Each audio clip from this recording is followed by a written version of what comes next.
Good morning, my friends. I hope you're doing well today. In fact, I know you can be doing well today because of the truth of God about who you are. The last few days, we've been looking at 1 Peter chapter 3, and Peter told us some very basic things about our identity that are actually very transformative when we understand what they mean and we really begin to believe them.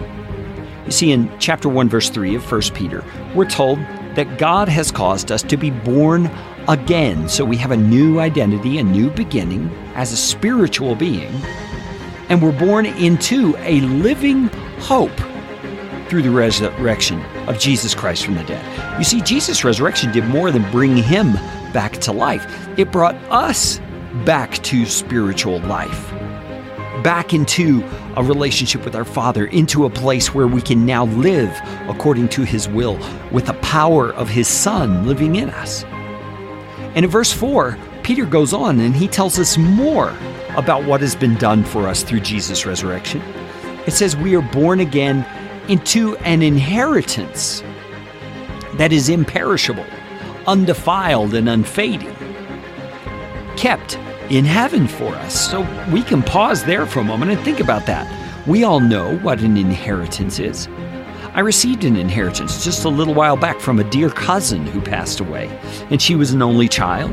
Her parents had both passed away, and what money she had, she gave in an inheritance to me and my 4 siblings. You see, an inheritance is something you get from someone else who has earned it or who has amassed it, who has saved it. And in this case, the inheritance comes from God the Father, and he gives it to us through Jesus Christ. So when Jesus rose from the dead, you see, it's kind of different from our inheritance. Because of Jesus' new life after death, we are given an inheritance. So it's not that we're receiving it because he's dead now. We're receiving it because he's alive now. And that's why it's an inheritance that is imperishable, can never perish, is undefiled, because Jesus defeated every bit of our sin, and it's unfading. It will never fade away. It's kept in heaven for us. So when we look ahead to our future, we see nothing but bright future. We see God's glorious future ahead for us. We are going to receive an inheritance when we finally exit this life and move on to the life to come. And that inheritance will never perish. It will never be spoiled.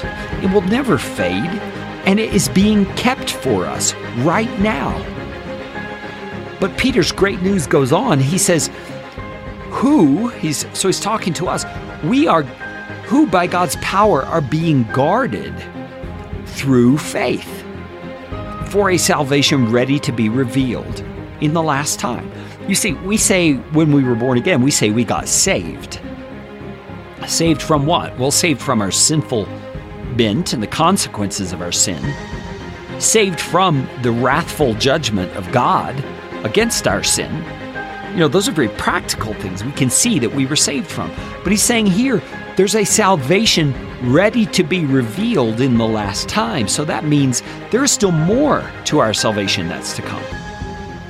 And so back to my point in the very first episode of this series, these last 5 episodes, if we really believe these things, if we really bank on God's giving to us an inheritance that will never be defiled and is unfading and is being kept for us, and that we are actually guarded through our faith to receive this salvation that is coming in the last time, our lives would change.